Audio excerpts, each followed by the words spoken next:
Good morning, everybody. Good morning. Good morning. Good morning. Good morning. Good morning. Good morning, everybody. Good morning.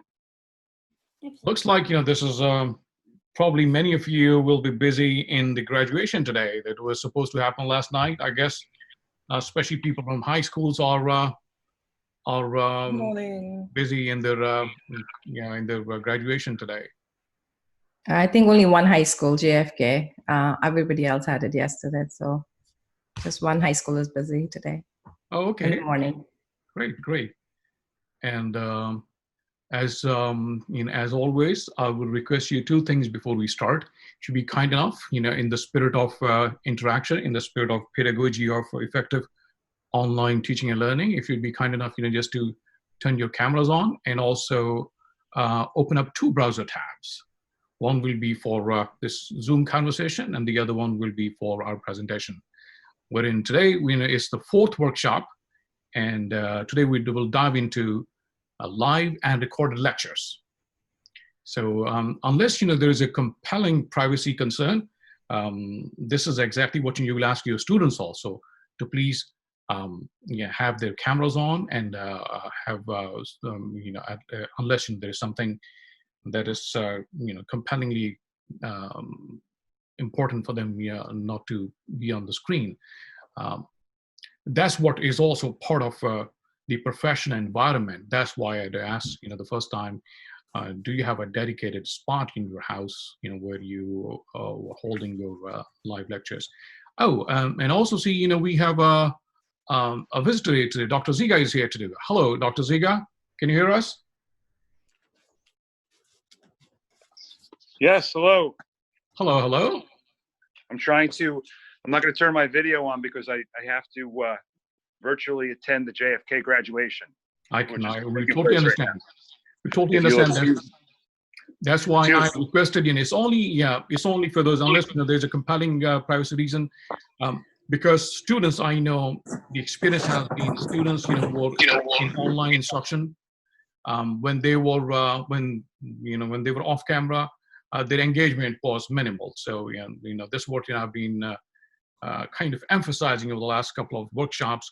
So those of you who can, please just turn your cameras on so that I could get the inspirations from your feedback, because this is because we are trying to mimic in-class setting online, and this is the closest we can come to. So just a quick question here. Did anyone have an experience with recorded video lectures? Recorded video lectures, not live. I know live you have been doing. Anyone who recorded video lectures? I believe this is, you can unmute yourself. I know. You have your thumbs up. I'm sorry, I can't see your name here. It just says iPhone. I'm sorry, it's Jane Steinberg. I couldn't get my computer working. I did the Screencastify lessons. Uh-huh. So I did recordings for my kids in Google Classroom. Okay. And, was this a recording with the cell phone, or you recorded on the computer? No, I had the phone, but I had it on the computer. I'm just having a little trouble right now with the meeting, so I had to jump on my iPhone. I couldn't find the email that had so I couldn't be on the computer. But yeah, I do it on the computer, and I actually did Screencast. And good morning, my name is Jane. Hi, good morning, Jane. I did Screencastify, and then I taught a few of my stronger students how to use it. So they delivered some of the lessons themselves also, so their classmates could see their classmates giving the lesson. Actually, I think you touched upon the basic principle, the cardinal principle of the online pedagogy, that is making students present, making students teach, because that's how they learn. And luckily, the technology has evolved over the last couple of months, more than ever before, when students are able to present their live lessons. They can also upload their flipped lessons. That's how we can actually implement the best practices of in-class teaching online, and we are coming very close to mimicking that environment. So thank you for sharing. Anyone else want to share before I get into my presentation part of it? Let's say just like a teacher, I'll pick. Let's say Susanna. Did you have any experience with video recorded lessons? Hi, good morning. This is Susanna. I'm afraid of recording myself, honestly. Mm-hmm. So during distance learning, I met with the kids via Zoom, Mm-hmm. and it was live when I taught them. So I did not record myself, no. Oh, okay, got it. Unless you want to share, anyone else you want to share your experience? Denise, did you have any experience with the recorded lessons? You are muted. Sorry. Yes. I did do some recorded lessons.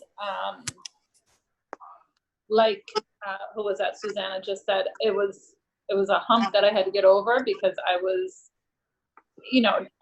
nobody likes themselves on video as far as I know. And I think we're all going through the pangs yeah, of yeah. But once I did it, once I got over it, it got a lot easier. I liked it because I could control it so much more than the mute and the, of a live lesson. So usually when I posted, sometimes if I did a math lesson and did Google Slides on Google Classroom, but it needed more of an explanation, I would record a lesson and put it upload it to YouTube and put it in there. And I liked it. I kept them private on YouTube, so like nobody can Google me and find me, and Okay. But yeah, once you get over that hump, and it's an easy hump to get over, it's fine. I think one of the valid concerns that we had with recorded lessons was our background. That not every household has a background that could be presented in a formal setting, in a professional setting. Yeah. So let me give you a heads up on that. Technology is evolving. Technology has evolved in many ways, like you see behind me. There's probably you were seeing some sort of a logo here. This is actually a green screen. It's just a wall, and I can show you. I'll in fact once we move into this, I'll tell you how easy it is to set up things like that. It's only, like you said, getting over that hump. Also, the technology is evolving where you can actually blur the background completely. So probably somewhere towards the end of August, Google Meet will have a background blurring feature embedded in Google Meet. You don't need to even buy something like this one. This is a green screen, like you said. This is just an image on top of green screen. You don't even need that. And I think Zoom probably has it already, wherein you can blur the background and you don't need even a green screen like this one. You can be in any setting, and it will also, the second thing was because part of my lectures during the summer, I was sitting in my backyard. There were birds flying around, there was wind blowing, and initially there was some noise that was being delivered. But now, with the new filtering technology, the surrounding noise can be canceled. So it means only you are speaking. So wherever you are sitting, so make yourself comfortable that the technology is coming your way to help you out, no matter what the circumstances are. And you can sit anywhere and be as effective as you want to be. I've done a lot of workshops like these sitting outside, and it started working fine without any noise, without any kind of and there was some little bit of investment, but not a lot of investment.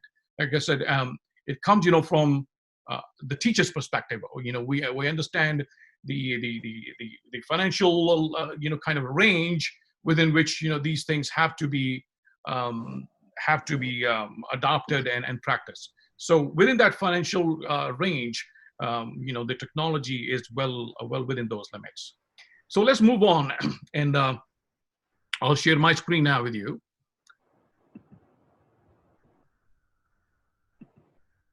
So you have now 2 browser tabs open. I'll share with you the other browser tab. You will go to, I'll put it in here in the chat box, join.nearpod.com in the second tab. And I believe, Michael, would you be kind enough, to volunteer once again as my helper?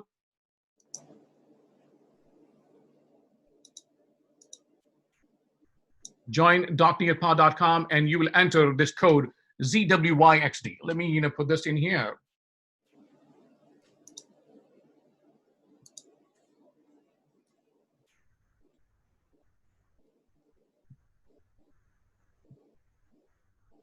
Okay. Join.nearpod.com, and the code will be ZWYXD.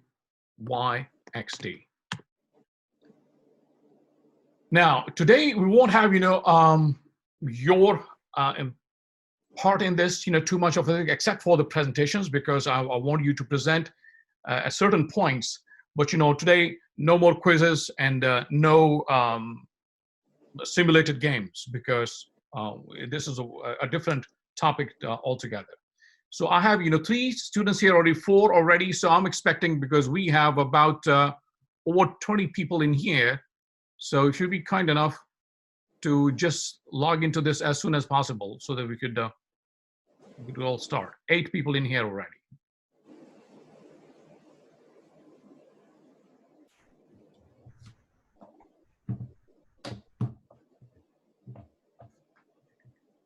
Oops.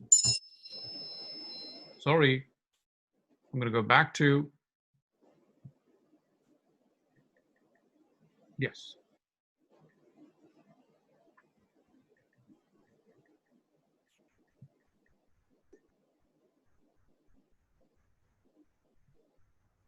We have 22 participants, and there are 11, who are on Nearpod right now. So if you'd be kind enough, if you're having any difficulty, please let us know, and we'll try to get you on Nearpod.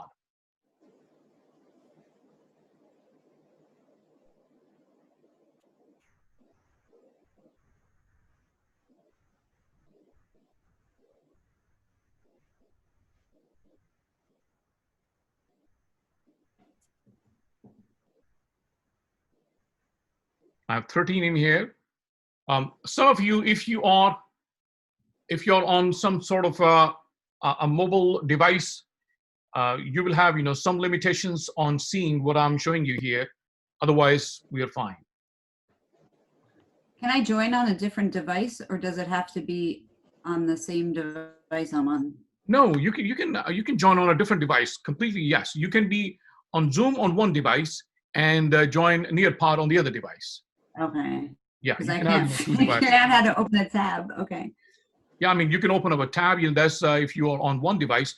But if you have 2 devices, you can have Nearpod on the other device. I have a question. Uh-huh. A little thing popped up that said Nearpod, and now it's gone away. So for me to click on, I can't find it now. I'm working on the computer simultaneously to get off my iPhone. It could be just that it's an iPhone issue. Is it connected? Is your iPhone connected with the phone, with a wire or something?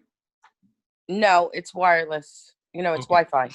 Okay. But it did pop up, but now I didn't know if I should click it because you were working on it, and now it's not there. I see it on the screen, and I see you up in the top right corner.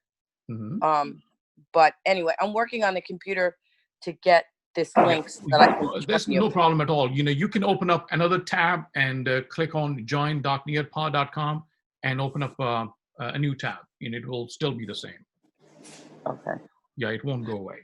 I also have one question, which I was considering if we do a model where the students, 1/3 of them are in the classroom and the 2/3 are out.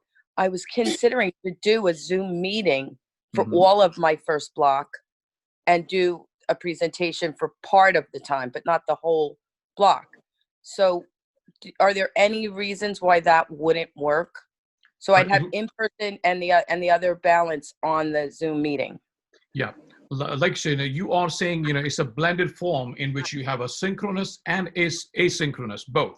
It means you want to have a live instructor-paced presentation, and also you want to have student-paced on their own. So yes, the same presentation that I'm giving now, or you know, I've given in the past, the same presentation you can leave as student-paced and as live at the same time. So meaning, so some of your students who are sitting in front of you, they can, or you know, who are with you at home, but you want to talk to them live, and some of them, if they want to do on their own and not be part of your live presentation, they can still do the same work, same presentation.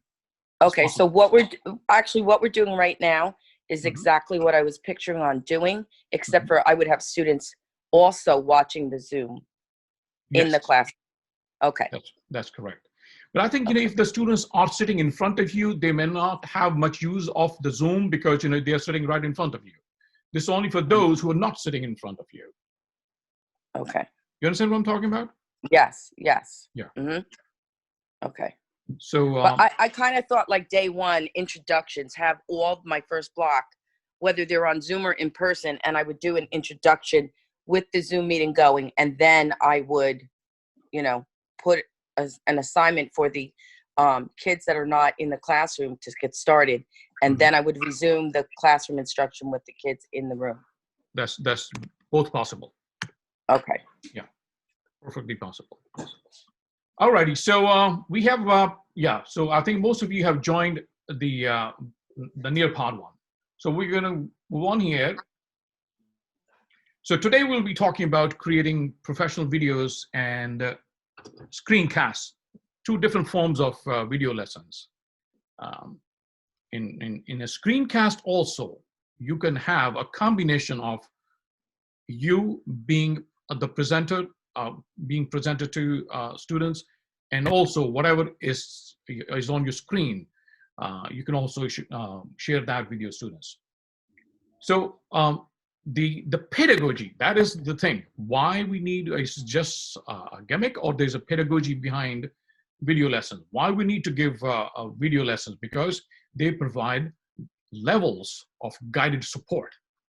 Students who need an expression-based or tone-based explanation, you can give that through a video lesson. That's why, you know, when I request you to turn your cameras on, is for the reason because I want to see if you're getting it.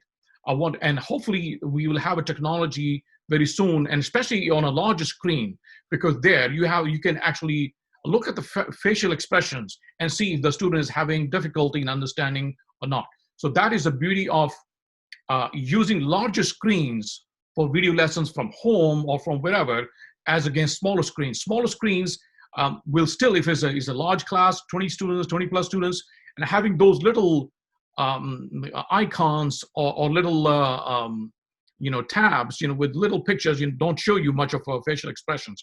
But larger screens would help you see the facial expressions and then align your instruction accordingly. So video lessons give you the opportunity to provide level guided support. You can have both, like you said, you know, you need sometimes student-paced instruction and sometimes you need instructor-paced instruction. So you can have both with this. It is a permanent record of this. So once you have a lesson that you have created, you can reuse it over and over again. You don't have to do this, you know, all of it. I mean, I know many teachers who are recycling parts of their lessons. You know, effective teachers always use parts of the lessons from previous instruction and then add on to that the newer pieces of information or new instructions on top of that. And that's how they can recycle part of the all the video instruction. Then visual support for complex topics. This is where, you remember, you know, the other day we did the simulation games. Visual support is possible through video lessons. You can show three-dimensional pictures, three-dimensional illustrations, or three-dimensional videos of objects, you know, that you're trying to explain. Then, this is a new thing. It wasn't there before. Now you can insert assessments, formative assessments, strategically at points in a video lesson, as against watch the video and then, you know, this is the worksheet or this is the assessment and go on and work with it. You can stop with programs like at Puzzle, with programs like even Nearpod, will be coming very soon, with that technology. And also now standalone programs, which you can actually, which you can download on your own computer, Camtasia, would allow you to insert quizzes strategically in the middle of, those videos. If you want, let's have 3 quizzes before the end of a 10-minute video, you can have 3 quizzes. So it's not a passive consumption of video only.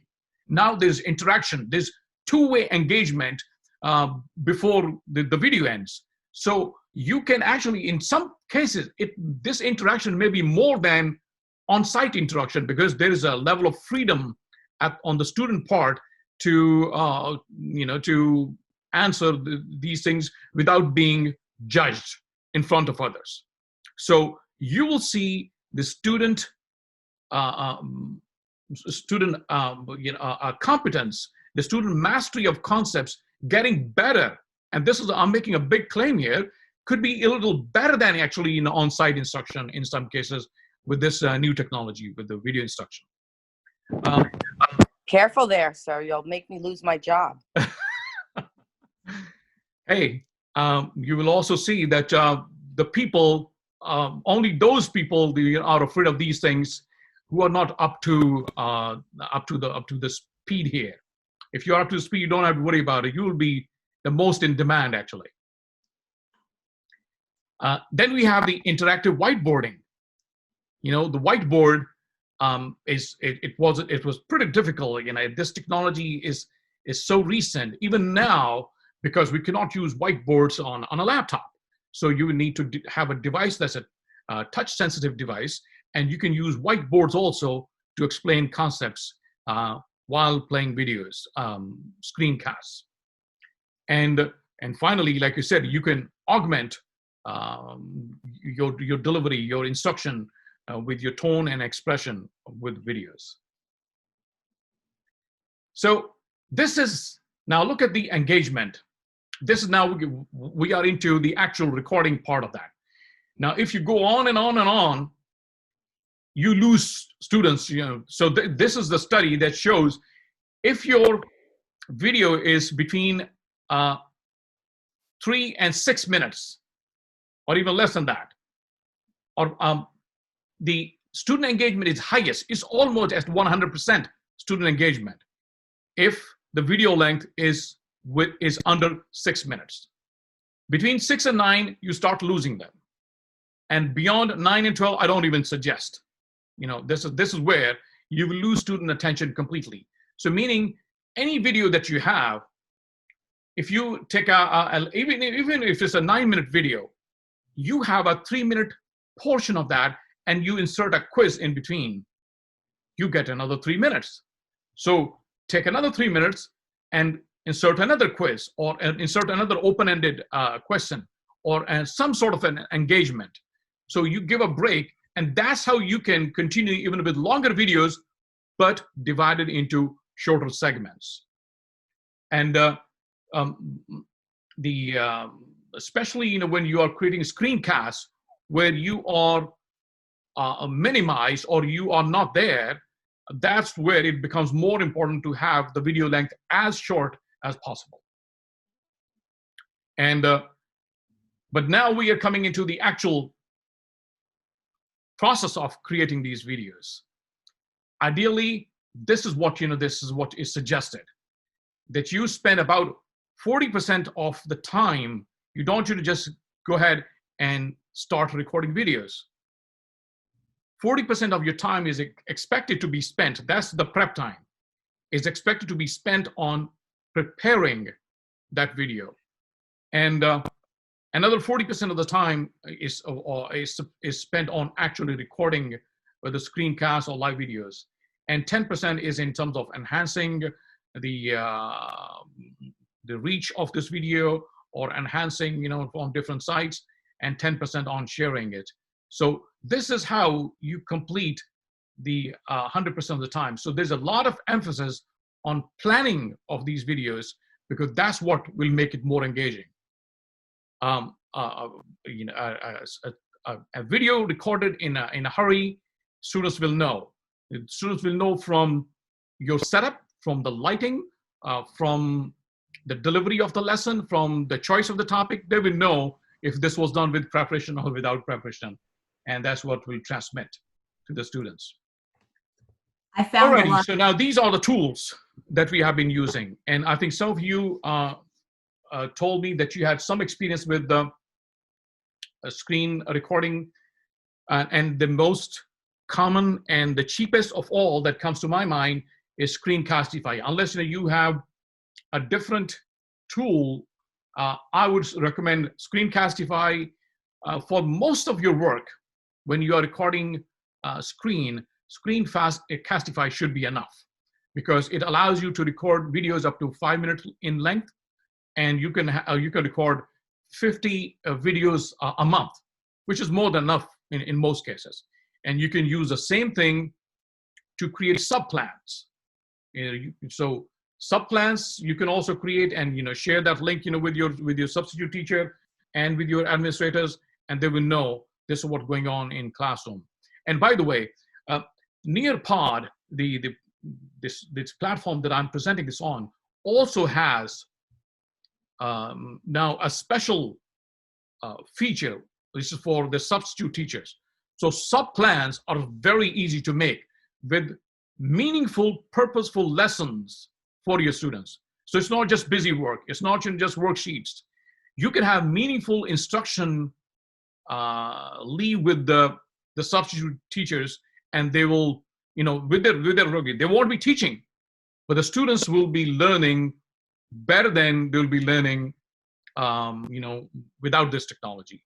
And I think, like last time also, RT, I think probably she shared the Nearpod information with you, because your district has, I think, purchased this platform. So please make use of that feature that is already there. So let's go into Screencastify. The first thing I'm going to do here, I think you can, on your devices, can you click on Screencastify? Can you see if it's a clickable or not? Just confirm. Can someone confirm if it's clickable at your end? Yes. Okay. So at this point, because I have Screencastify already installed, so I may not be able to show you how to install it, but you can. So can someone share their screen? Someone who doesn't have a Screencastify installed, and we will actually show them how to install to others. If you don't have a Screencastify installed already, I'm going to stop sharing it for a minute, and I would like someone. I'm sorry. Go ahead. I was just going to say I actually just did it, and right where it says on yours already installed was the button that says, I guess, install now. So it was just a simple. It was simple. So is there anyone else who doesn't have Screencastify installed? I just want to see someone.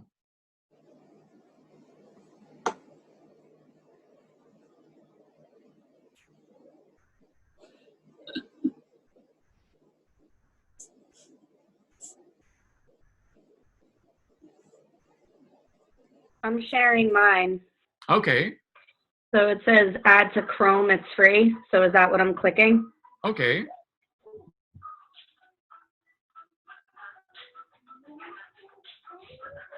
There are a couple of steps in which you need to allow this to access your drive, your Google Drive. Okay. Now, I'm not sure, if this is your personal Gmail or this is the school Gmail. Yeah, I know. It keeps switching. Oh, okay. Because you would have to sign out. Otherwise, it will keep switching back. You can sign out. Yeah, and now sign I'm back on in. my district one. Are you folks? Are you seeing what Anne-Marie is showing you? Yes. Okay, good. Is that all I have to do? Okay. I think so. I thought I had to. No. Do me a favor. You would have to now go look at this. So where is? Okay. Go to that one Screencastify new icon that has popped up at the top. That little arrow, the kind of a pink arrow. Yes, click on that.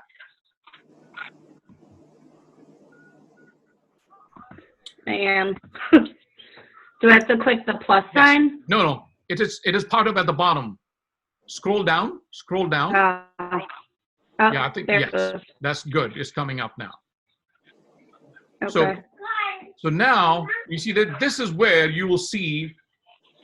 You can you click on embed webcam if you don't mind? Yep. Now select here. Next to that is select. Which one? The Next bottom to one. embed webcam. Yes, this one, yes.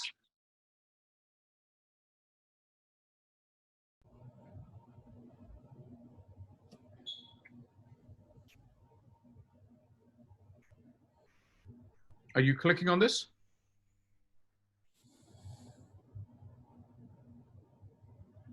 It looks like Anne-Marie froze because I think this is this happens if you have oh, working now. Okay.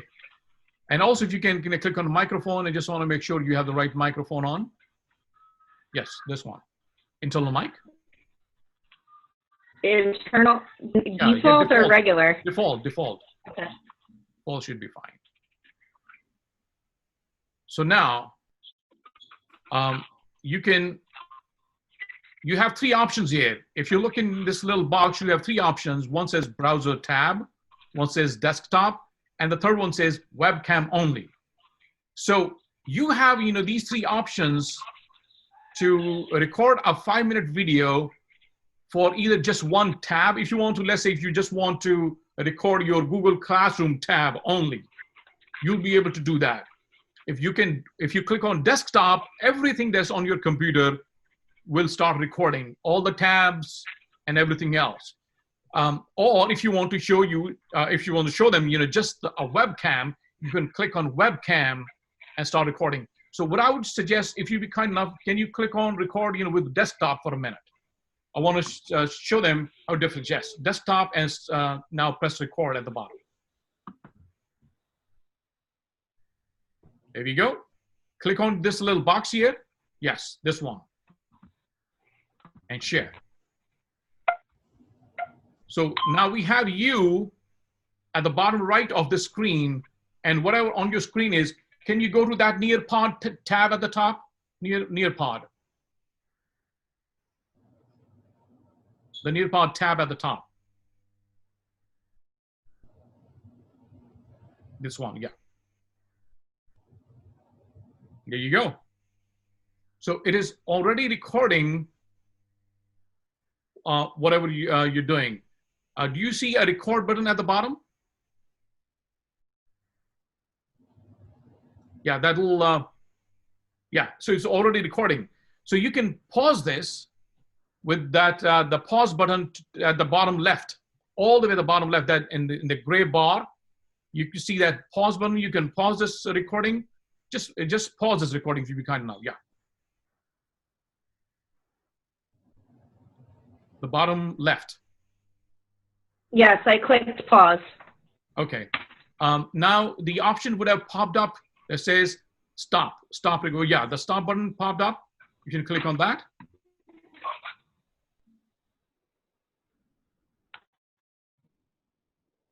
And now what's it doing?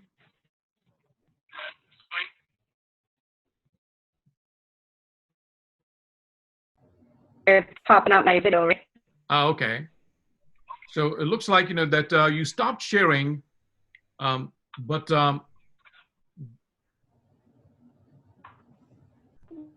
yeah, it will now take you through the process of. I'm sorry. Go ahead.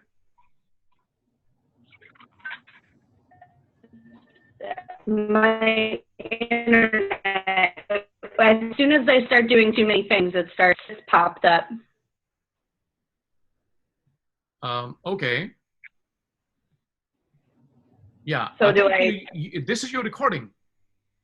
What you see here is actually your recording. So you can press the play button here. When I click stop. Yes. So now you can skip tour. Yes, because you're my tour, right? Yes. And now press the play button at the bottom. Play button. Am I just Bottom middle. Oh, there it is.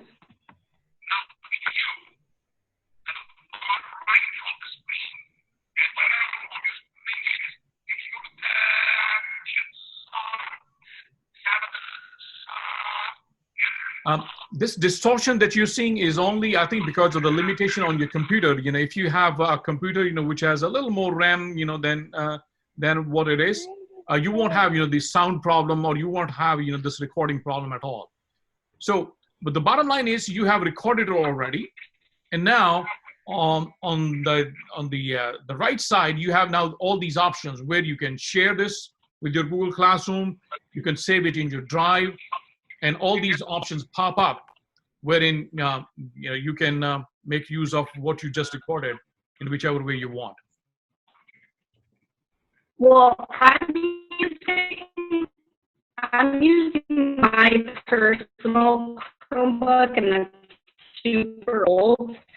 The ones from school are new and are great, but I can't do Zoom. It says that it doesn't say it's not compatible. I think it says it's not accessible through this type of session. I guess because it's a private district session. But I feel like if these kids Anne-Marie, are using these, forgive me, Anne-Marie, you're breaking up because of the bandwidth issue. they're not even going to be able to access Zoom. Because I can't even do it on my personal Zoom account. Like, I thought it was just my Woodbridge one. But just the Chromebook in general is a school Chromebook. I think, you know, Anne-Marie stopped speaking a long time ago. It does not work with But Zoom. she's still going on. So I can use it. This is what happens, you know, sometimes. So you have to practice this a number of times and record it at your own and listen to yourself, because technology, you know, can be a little iffy sometimes. So, Anne-Marie, we couldn't hear a thing, you know, that you were saying because it came out breaking. Can you hear me now? I'm sorry? No, still the same. Still the same. So we'll move on. We'll, you know, you can always, you know, put your observations and your questions in the chat box, because you're breaking up and we can't hear. So we're gonna move on here. So Screencastify is the simplest entry point into screen-based recording. I might have I'll share with you a sample lesson that I have here. Let me show you. I did the Screencastify during the online learning, and it was like a game changer. I felt like every day, you know, the Zoom was great, but you couldn't Zoom, you know, every single day with them. And it was great because I was able to share my screen and show them what the assignments were for the day and do mini lessons. And during quarantine, there was an extension, so I was able to add that on for free. So my videos were about 2 minutes. The only downfall that I have to say is you're depending on, I just assumed all the kids were watching them every day because I told them about it in Zoom. It was the first thing posted in Google Classroom just before you start working. I was so excited. About 3 weeks into it, I started realizing I was getting questions that I told them. So then I just started doing silly things in the videos, like I put a winter hat on. Then I was, tell me if you noticed, and I learned like my kids were actually watching the videos. So the videos were great for those that were watching, but a lot of them weren't. Simple. It's very simple to confirm, you know, if the students are watching your videos or not. Insert questions in the video itself. Yep. Whether this That's how I did it. Exactly. That's how, you know, you will know if the students are actually involved. You know, they have watched the videos. And I would suggest, and this was only, we're talking about the verbal question. You can also insert written questions. So now the new technology is, it doesn't, Screencastify doesn't have it now, but you know, the other technologies I'll show you, those allow you to insert typed questions. So it means you don't have to even, you know, look at that. You know, you could, it will come to you in the form of a data, whether the students answered those questions or not. So you will have all the data in one place. It will be just like looking at your roster and seeing, you know, who did it or who didn't. So yes, you know, great things are coming. So this was the first one. Anyone else who wants to share their experience with the Screencastify? Yes. Yes. Jim here. So two things that I wanted to say about the Screencastify is, one, I have an online text. So it was very helpful that I could move through the chapters and the pages and say, this section discusses, and then the kids would better, I would sum it up and they'd better have comprehension with it. The second thing is you can jump in and out of, I would go into Duckster after I did my little lesson, talking about a person, and then I go into Duckster and show them the biography, do a paragraph on this person.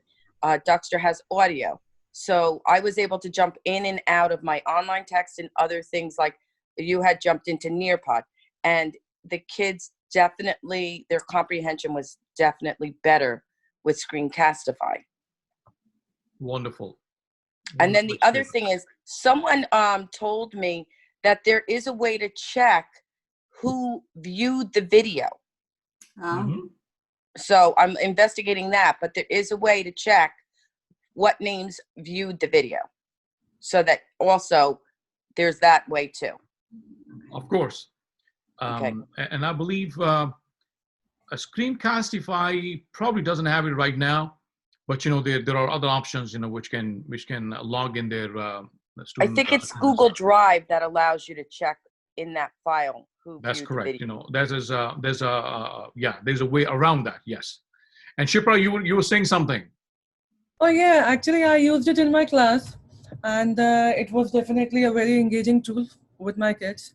I had like nearly 120 kids in my class, and they all installed Screencastify on their system. So it is so easy to install and to use. And then they did the recording. The best part was that the recording directly goes into their Google Drive. So you need not to save it on any, you know, desktop or anything. It directly goes to your Google Drive, and that really makes it easy to follow up. So it's definitely very easy to use. I think, you know, what Shipra pointed out is now the extension of Screencastifying. What we were talking about so far is the teacher part of that. Now, students can also record their responses instead of, you know, writing. Why not, you know, just this is where differentiation comes in. If there's a student who's not comfortable or you know, doesn't have a mastery in writing, but you know, can speak their answers, so there's another way of assessing for their understanding, checking for their understanding. If the student is responding through video, why not? So the student, I'm sorry, Jane, you were saying something? Your phone is muted. One of my students that I did the lesson with and did a Screencastify enjoyed it so much, he kept asking me, can I do another lesson? And some of them are comfortable with the webcam, some just do the audio, which is fine. But he ended up creating his own YouTube station because he found his voice in Screencastify. Oh, wow. And really was happy about that. There you go. And I believe, you know, Karen has a point. Karen, what do you want to say? You said something on the chat box. Oh, no, somebody had just said they had the same experience in their classroom. It doesn't help if the kids aren't watching the Screencastify, you know. I was so excited about it. I felt like every day I was teaching them something and I was talking to them, and I got to see them, and it without your picture in it, but I feel like they pay more attention if your picture is there, because at least your voice and your face. I think, you know, that's why I'm a great proponent of a blended you know, approach here. We're talking about live as well as student pace. So you cannot have just student pace. You have to have live instruction also in order to get the best out of this tool. Otherwise, it will become just a passive activity. You have to have a live interaction with your students, and then you can leave it as just like a flipped instruction. You can leave it for follow-up as student paced. So we're going to move on. So Screencastify, I think now you got an idea that Screencastify is a possibility here. Just for the sake of practice, if someone else wants to present their Screencastify screen and how to record it, if you haven't done this before and you want to practice, in this group, I'll invite you, just one more person, if you want to show, if your first time installing Screencastify and trying it, we can try it with you.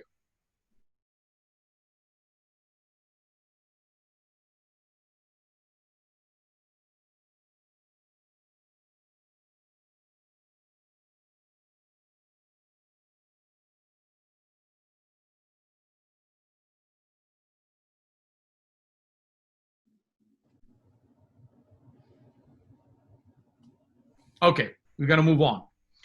The second one, another option here,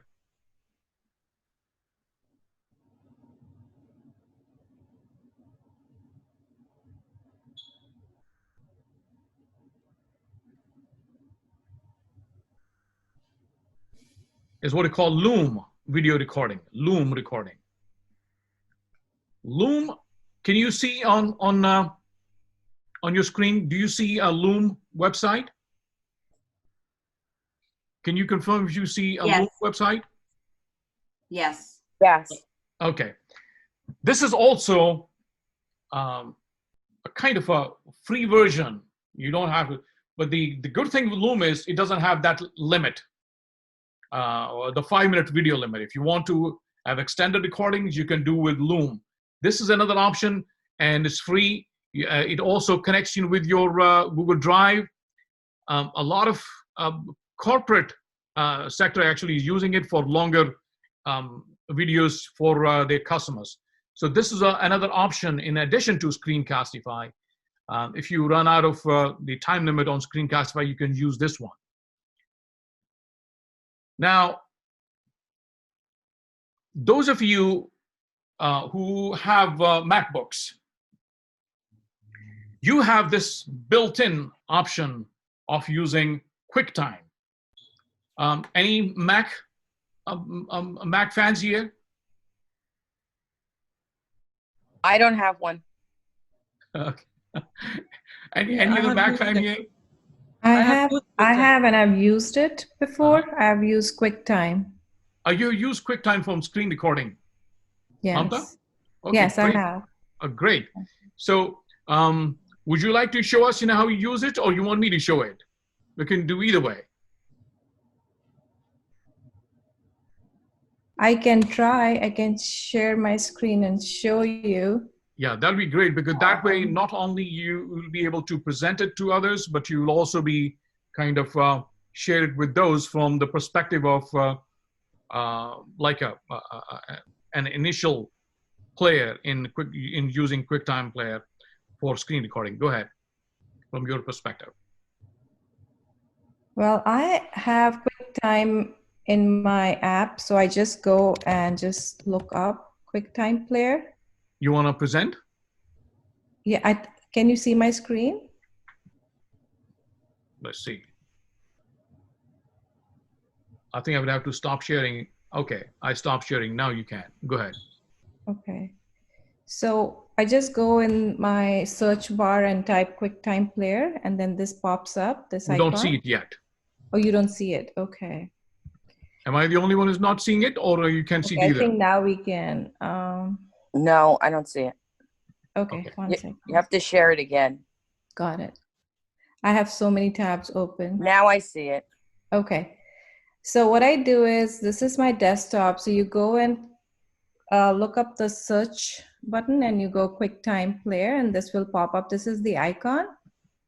And before I could get the Screencastify to work for me, I started using QuickTime Player, and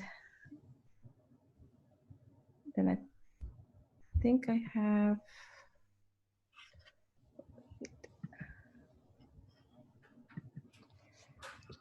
to find where I saved it. Yep, QuickTime Movie. So I hope it's. I'm sorry, is this only compatible with Mac?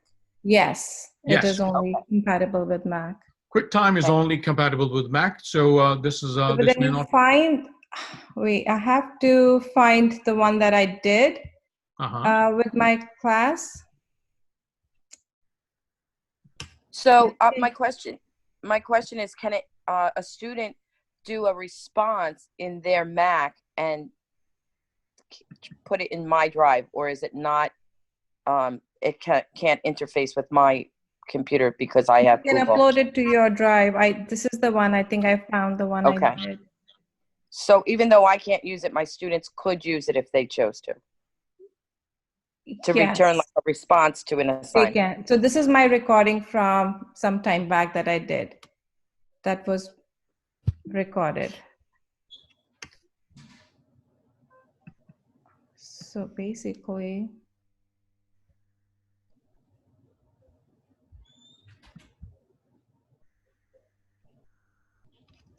I can show you how to record in QuickTime. I think that would be better than just, so you go File and you start a new movie recording, click on New.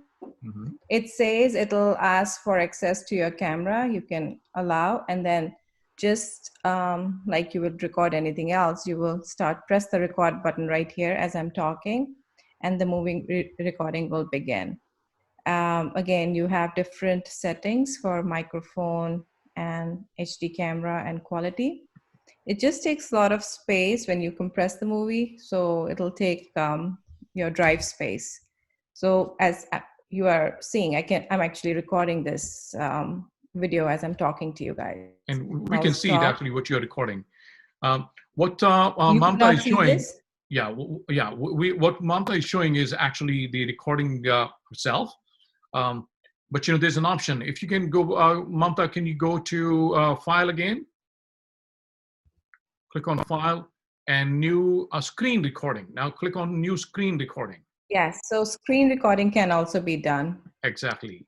So if you click on that, if you can click on the screen recording, please. Yeah, just click on press this button, the record button. Yes. Yeah. So now this is where it's giving you the option to record the entire screen or just part of the screen. So you can actually drag to a part of the screen and it will record only that part of the screen instead of the entire screen. So this is giving you option for both. So in some cases, if you don't want the students to see everything that's on your screen, you can zoom in only to that part and it will allow you to do that. Okay. So great sharing that with us, Mamta. Thank you very much for that. You're welcome. Thank you. I have another meeting, so I have to jump off, but I have to thank you very much for the information. Thank you very much. Anytime. Thank you, Jane. Take care. Okay. So now we have, do you want to know a little bit more about QuickTime Player, or that should be enough? Okay. Looks like that's enough for now. Now, my new favorite, I just want to share with you my new favorite, and it's so new that it's still running on trial. I haven't even paid for this yet. And like I said, in the coming days and months, please start thinking of investing in your work, in your future, and yes, it will be ideal if the district provided these kind of things to everybody. That'll be great. All the districts. If it didn't, for example, I have started investing, whatever little bit of money I get, I have started investing in professional development. I will be ready for, whatever, the 3 models, or more than 3 models different districts are suggesting, whether it's fully online, partly online, whatever way they are suggesting, we'll be ready. And the new favorite I was talking about, I'll share with you what I'm saying.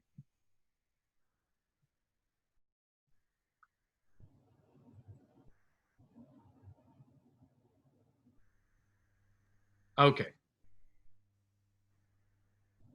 Do you see my entire desktop? Can you confirm if you can see my desktop? Okay, good. Yes. Yes. Okay. This is my new favorite.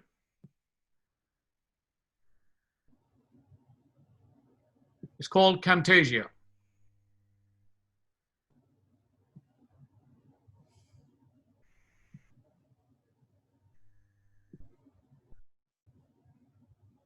It's so new, it won't even open up.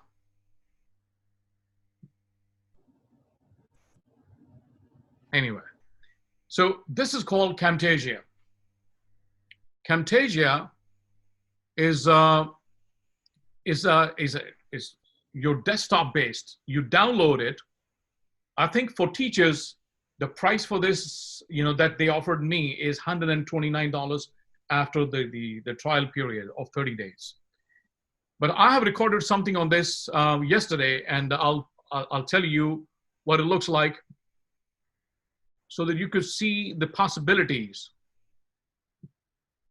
that come, with this kind of new teaching. Let me show you here. So Google, do you see my Google Classroom? Okay, good. This was just an intro video of some sort, and try to make it a little more, what they call, different graphics on that.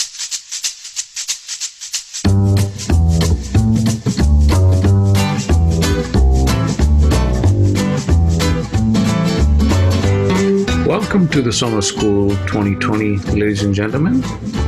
My name is Dr. Saleem, and I'll be teaching during the summer school. Just wanted to...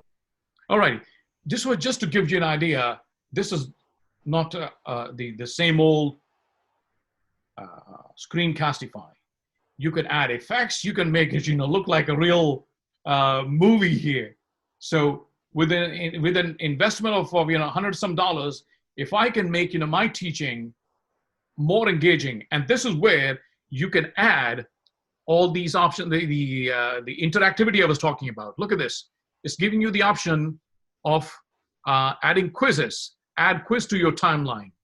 If I could open up my project, that I had yesterday. Okay. Open up a project.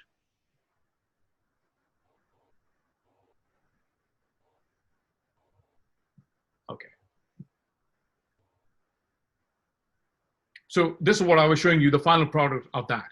So I can add a quiz right here. So for example, at this point, if I want to insert a quiz, I'll say add a quiz to timeline. And here's a quiz placeholder, and I can start adding question. So multiple choice question, or I have different options. Fill in the blank, short answer, true, false. I have 4 different options to add within this video. So let me play this here. Let's say the first question is, what's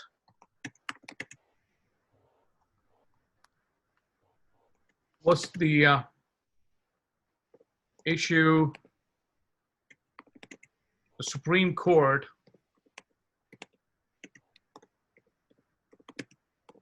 is going to decide on today? Okay, this is my attendance question. Let's say, if I won't take attendance, I want to make sure students have watched this video. So this is my question: what's the issue the Supreme Court is going to decide on today? So default answer text, and that's it. So the question is here. So I'm going to go back. I can add more questions, different type of question. If I want multiple choice question, I can do that. So let me go back here a little bit, and I'm going to show you how is this going to, now question is going to pop up on student screen. 9:35 and 10 through Thursday. I'll be teaching English 3 classes, and I will also be teaching elective subjects, fine art.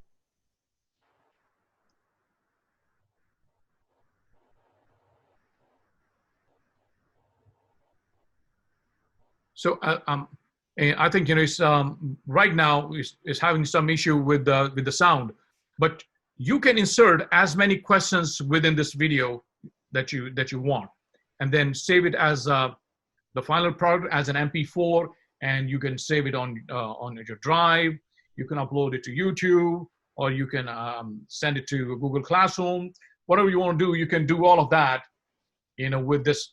So this one product alone, with all its features of interactivity, for the sake of the pedagogy of video recording, if we can use this, I believe this will be a good investment. If the district can buy it, great. If the district doesn't buy it, I'll get it, just because it's my work, and if it's making my work easier, I'll go for that investment. So this is, and finally, I promise you, I'll show you my setup, the way I have set up, my little studio here. Are you ready for that? You want to see, how it looks like? Okay, Michael is ready. Michelle is ready. Okay, now this might, sound like too much, but actually it's not. It's not a lot of money. I haven't invested a lot of money in this. So first of all, I'm going to stop the background with this little logo that you see here, the big logo here. I'm going to stop this, and I'll show you what it actually looks like. It doesn't look as formal as you see now. All right, what do you see now? Can you confirm what do you see now? A green screen. There you go. It's a green screen. Green screen. There you go. So let me show you around. It's not as pretty, as it shows here.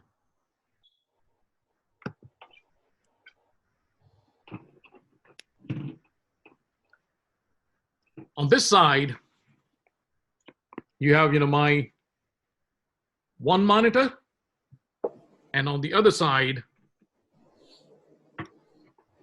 you have my other monitor. This is where I see from the participant or student perspective what they are looking at. I can look at that one, and this is my light setup.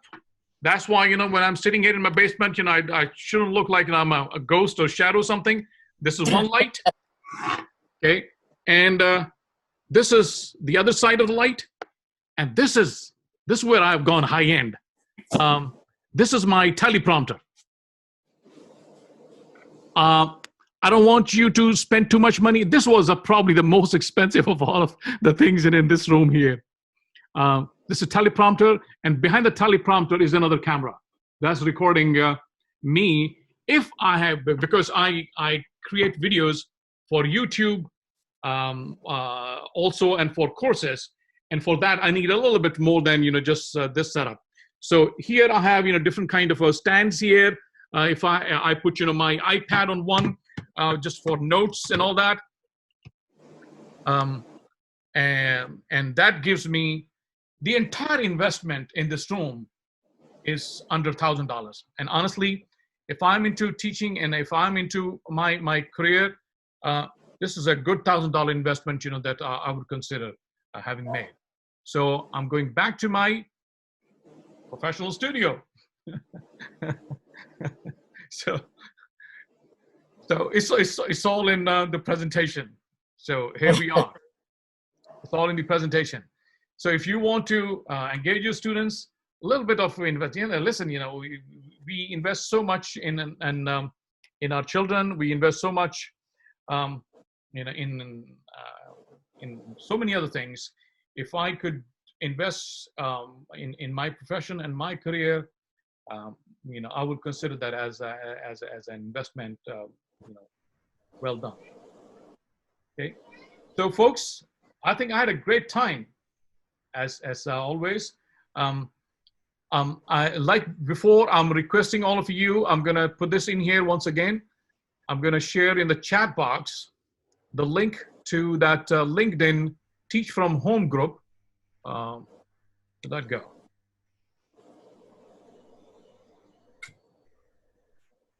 There we go.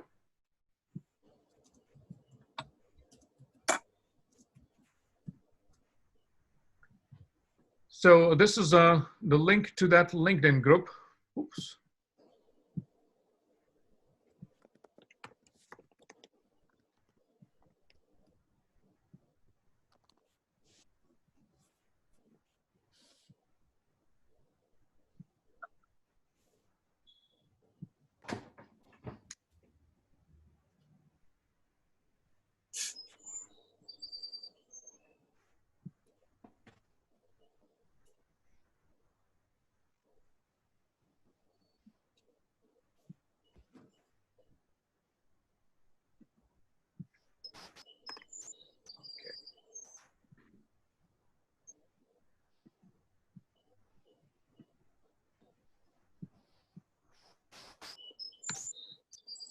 There we go.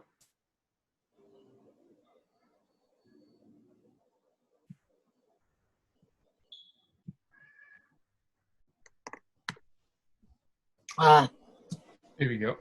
So that's where, you know, I will post the recordings of these sessions, and there's plenty of other material on that LinkedIn group.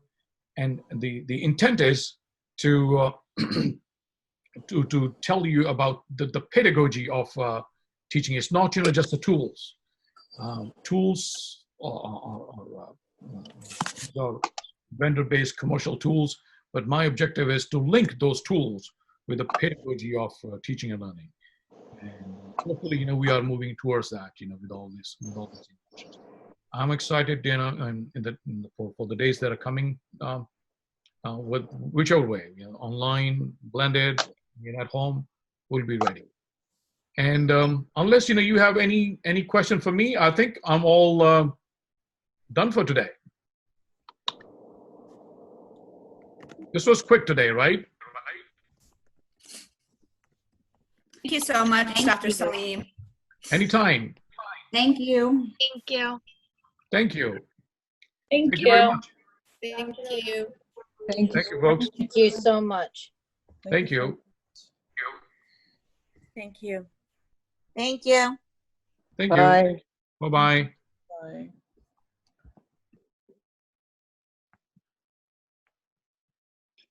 Dr. Saleem, Yes, Anne-Marie? am I lagging anymore? No, you're fine. Go ahead, tell me. Well, I had to use my old Chromebook that is like one of the first Chromebooks that came out, so it's super old. Yes. And I actually have the Chromebook that is provided by the district for the students, and it doesn't support Zoom. Oh, okay. Oh, maybe that's why. So there's no way around that, right? That has to be done through the district. I had that same problem with the district Chromebook because I took one home also, and I had to install Zoom on my laptop. But I use it on my laptop, but I couldn't use it on my Chromebook either. Let me show you something. I'm not sure. I have, you know, this is a fine HP Chromebook. This is pretty big, about, you know, 15 inches. I got it, you know, from Costco for I think $200. I know, it's just annoying that we have to like keep paying for stuff. Yeah, you're absolutely right. You're absolutely right about it. That's I hope, you know, the problem, district. Yeah. Zoom wouldn't work on the district Chromebook either. I couldn't. It kept asking me it's for an saying extension or something. It's saying that the session doesn't support it. But even despite me like having to buy a new Chromebook, whatever, these are the Chromebooks that a lot of my students are using because the district, like if the kids didn't have devices at home, the district provided them. So I feel like they have to kind of change those settings because if I'm doing a Zoom lesson, how are the kids logging on if a third of my kids have school devices? No, you're right. It's true. I mean, it worked on my iPad. So if you have a school iPad, iPad, it works on that. It's just a pain because you have to hold it. Yeah. You look cross-eyed because you look like you're looking. Oh, okay. And No, the fun part is having my child, which is in District 2, so she has to do her lessons. And so like we need like all new devices because we don't even have enough to share. Oh, wow. I 100% agree with you. Probably gonna have to email Callahan. Yeah, I think that the devices that we have received from the districts are very old. You know, Chromebooks, and they received, I think these are probably Lenovo Chromebooks. Yes. Well, this Lenovo one is like brand new, but Mine's a it's newer one, I don't too. think it's the Chromebook. I think it's the session because it's considered like a Woodbridge Township like private session. It like limits what the kids can search. Oh, okay. So I think that's an easy thing to solve. You know, if you can reach out to whosoever the technology guy is. If you Callahan, right? Yes. Yeah. Okay. And I have a newer Chromebook too, so it's not a matter of, it's not the old one. It's my new ones that we got in the classroom like last year. Okay. And Karen, You if can I'm even asking- send it to Miss Berry. Oh, Joe, too. Joe Miss Okay. Berry. He'll get you anything you want. Because imagine us doing Zoom lessons and then we're getting 85,000 emails from the parents saying that they can't log on. Wow. And like, I know I can probably buy a Chromebook and it's fine. It's just the point, but we can't force these kids to buy them. Of course. Well, the high school have these Chromebooks too. Yeah. I know. I wonder what they did for I don't know. You just informed me that's what's happening because I've been yelling at my husband. There's something wrong with the internet. The Zoom keeps freezing. I had no idea it was a Chromebook. Yeah. Karen, what do you teach, Karen? 5th grade. Oh, okay. Great. Yeah. Yeah, I think elementary school, this is going to be really challenging. High school, probably a little easier, but elementary I mean, school. I was lucky. Most of my class had them. I think I only had 2 kids in the class that needed to borrow a school Chromebook. And then I had, I think, 7 or 8 out of 20. Yeah, and some of them did it on their phone. I know it's tricky. Yeah. All right. Well, I like the recording thing. That works. The recording was great if they watch it, because I was like, good, those of them that don't have good devices to do the Zoom meetings can still see my video, and then they weren't watching it. I'm telling you, I put my dog in front of my camera and I talked, and I was like, tell me what's wrong with the video. That's how I was taking it. The beauty is, even if these, I know limitations, with these bigger devices, but you can ask students, to log on their cell phones. Most of these applications are accessible through cell phones. Yeah. So it doesn't have to be just the bigger devices. So there's always a workaround. The teacher part of that, is a little difficult because you have to record things and all that, with all the additional features. But students can access this, So I think students should have fewer excuses not to do that. All right. Well, thank you. That was my annoying question that wasn't coming through on my 1999. Now we know. Great. Thank you, folks. All right. Thank you so much. My pleasure. Hi, Michelle. Hey, take care, guys. Bye-bye. Bye, guys. Have a Bye-bye. great day.